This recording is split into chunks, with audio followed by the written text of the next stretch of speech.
Hello, welcome to Guide London. My name's Nick Salmond. I'm a Blue Badge tourist guide for London and a member of the Association of Professional Tourist Guides.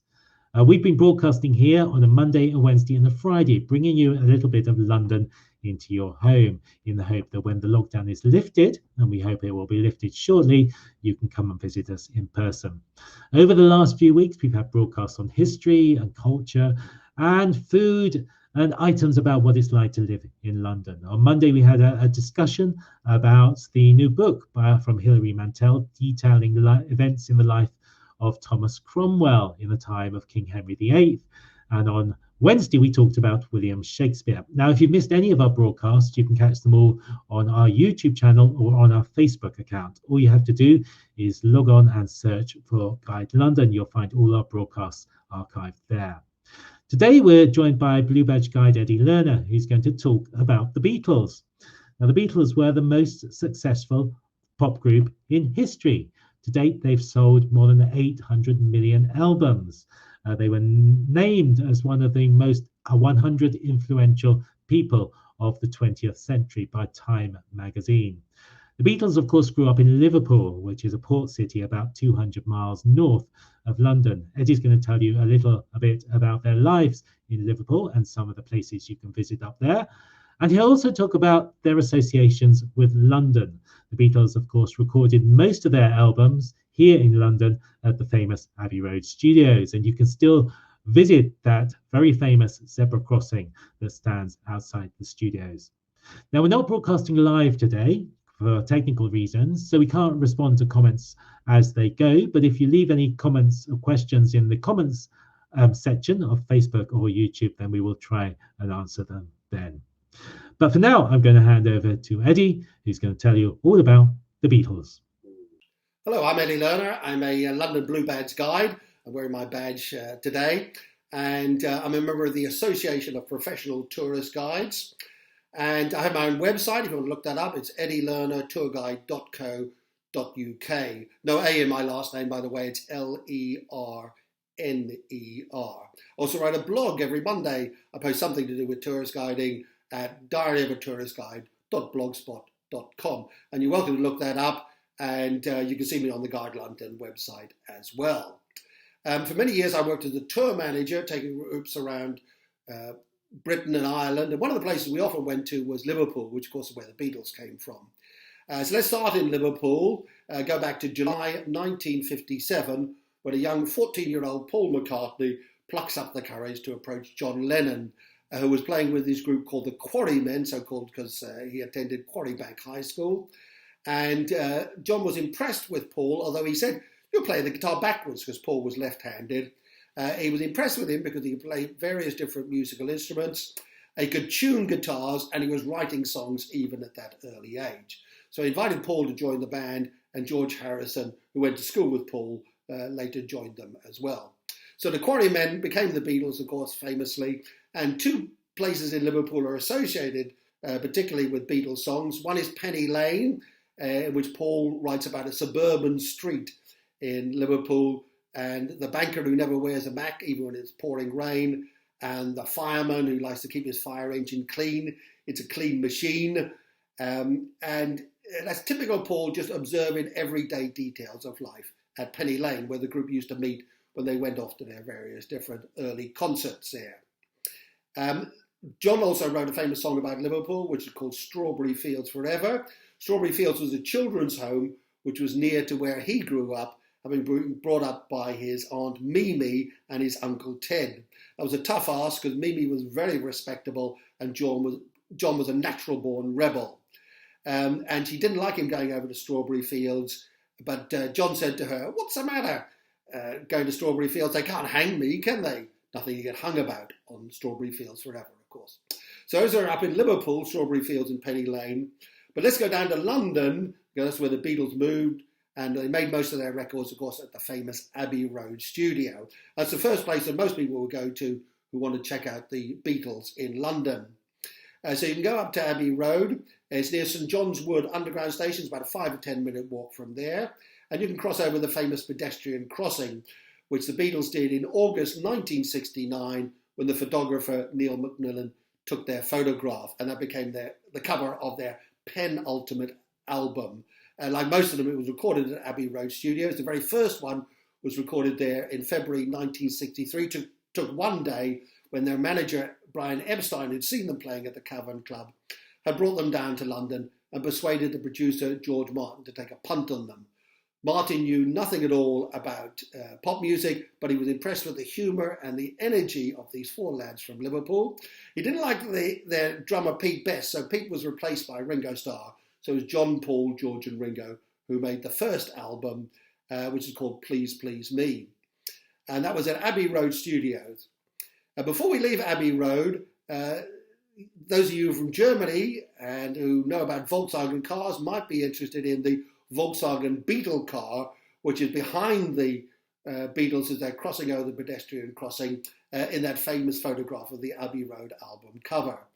Volkswagen found out about the car, they traced it, they paid 25,000 American dollars for it, and you can now see it at the Volkswagen Museum in Wolfsburg in Germany. Another famous photograph was taken not far away in the EMI building in Manchester Square. And this was taken by Angus McBean, who was an artist and a little sideline of taking photographs for a little bit extra money. He was trained by Cecil Beaton, who was the royal photographer, and he had the idea of taking a photograph of the Beatles looking down the stairwell of the EMI building. In fact, he took it twice because it was taken 5 years later in 1968. It was going to be the cover of one of the Beatles albums. It was never used for that, but you can see both these photographs. The first one, the Beatles looking very smart with suits and ties. Everybody wore ties in those days. Brian Epstein made sure they looked very smart, moving them away from their teddy boy image. The second photograph, which was taken in exactly the same pose and in the same position, in the same building, by this time they have long hair, beards, psychedelia, flower power, so they look rather different. And you can see these two pictures on the blue and red compilation albums, which were made after the Beatles broke up. And so that was in the EMI building. Sadly, you cannot recreate that because the building was knocked down in 1999. Where else can you go in London to find evidence of the Beatles? Well, not far away is Westminster Council offices on the Marylebone Road. And that's where Paul McCartney was married to Linda, who was his first wife. They went off to live in Scotland, and Paul wrote a song about their famous farm up there, Mullikintyre. And that's where they converted to vegetarianism. He's still a keen vegetarian, is Paul. And they lived up there in Mullikintyre, but that's in Scotland, it's a long way away. So if you want to see where they were married, go to Westminster Council offices, which are now being turned, I believe, into a business school. It's on the Marylebone Road. In fact, 3 Beatles weddings have taken place there because Paul married his current wife, Nancy Chevelle, there. And Ringo was also married there to Barbara Bach, the actress. Just across the road from there is Marylebone train station, and that's where some of the scenes from the first Beatles film, A Hard Day's Night, were filmed. And they show the lads running through the station being pursued by their fans. This was the days of Beatlemania. In one of the scenes, George actually falls over. That wasn't in the original script, but the director, Richard Lester, liked it, so he left it in the final cut. Marylebone train station, just opposite Westminster Council offices on the north side of the Marylebone Road, where scenes from A Hard Day's Night were made. Other places associated with the Beatles, by this time they'd become a live band and very popular as well. They played at the Palladium in late 1963, which is near Oxford Circus. And that's when Beatlemania is supposed to have started. And not long after that, they played at the Prince Charles Theatre down in Leicester Square, where Book of Mormon is now being performed. And that was a Royal Command performance in which they played in front of royalty. And John Lennon famously said to the audience then, those in the cheap seats can clap along to the music. Those in the expensive seats, you just rattle your jewellery. Typical John Weissrack there. Live music was a very important part of the early Beatles. They played on the Ed Sullivan Show in America. They played lots of concerts there and around the world. Their final concert being in America in late 1966 at Candlestick Park in San Francisco. But the music of the fans screaming so much, so loudly, drowned out them, and they couldn't even hear themselves play, so they gave up and became a studio band. Their last concert, well, not quite their last concert, was at Candlestick Park. Their last concert was actually on the roof of the Apple building in Savile Row. And you can go and see that as well. It's now a Taylor's. It's near the Green Park Underground Station and the Ritz Hotel, not far from Buckingham Palace. And that's where the Beatles had their Apple Corps headquarters. And they decided to go up and play on the roof there. They played about 45 minutes, songs like Get Back, Don't Bring Me Down, and other songs which they'd just written and recorded. And eventually the police asked them to stop playing because it was being a bit noisy and it was disturbing all the people who lived and worked around that area there. And John finished off with another wisecrack saying, I hope we passed the audition. You can go to Savile Row, you can have yourself a gentleman's suit made if you want, if you can afford it. It's very expensive there. But that's number 3 Savile Row, where the very final Beatles live concert took place on the rooftop of the building. Apple had been formed after Brian Epstein had died in the year 1967, soon after the release of the famous Sgt. Pepper album. And the Beatles had formed this, and their first headquarters was in Baker Street. You may have seen the picture of the Apple Corps headquarters, lots of psychedelic painting on the outside. They had to take that down because they didn't have planning permission for it. And it's now become an estate agent. But you can see the reminders of the Beatles being there with the 2 blue plaques on the wall to John Lennon and George Harrison. Now, why don't they have plaques for Paul and Ringo there as well? Well, the answer is English Heritage, who put up these plaques, say that you have to be dead for at least 20 years before they'll give you a blue plaque. So Paul and Ringo are still going strong. Ringo, of course, the voice of the Thomas the Tank Engine. Paul is rock and rolling with the best of them in his late 1970s, in his late 70s, sorry. And so they're still going strong, so no blue plaques for them.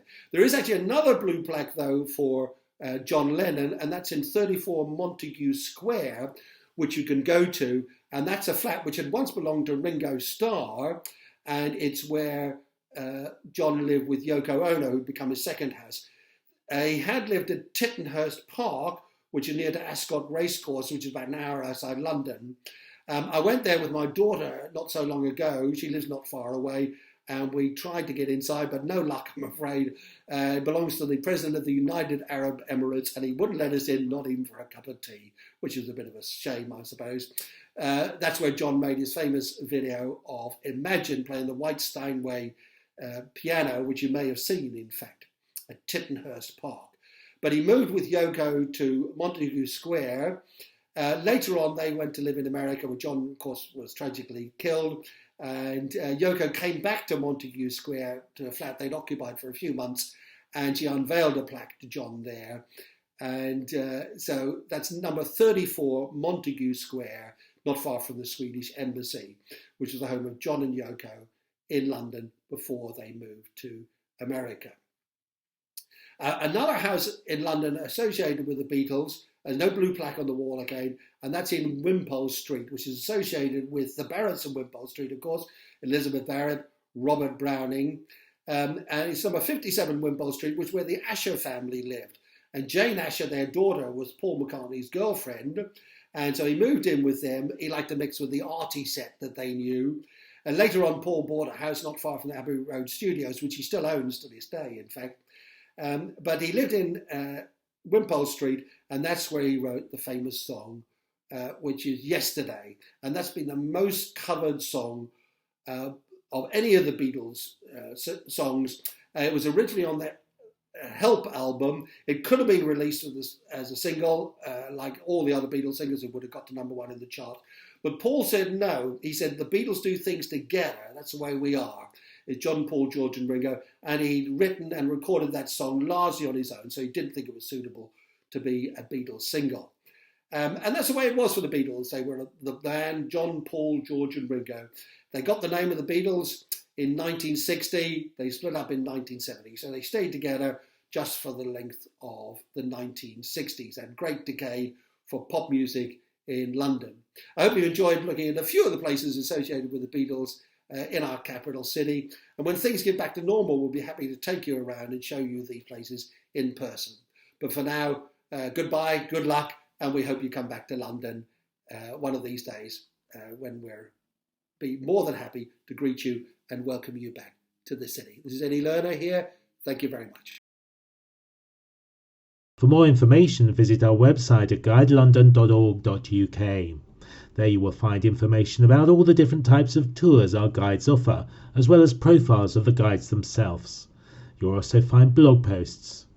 And tune in on a Monday, Wednesday and Friday on Facebook, YouTube or Twitter for our latest broadcast.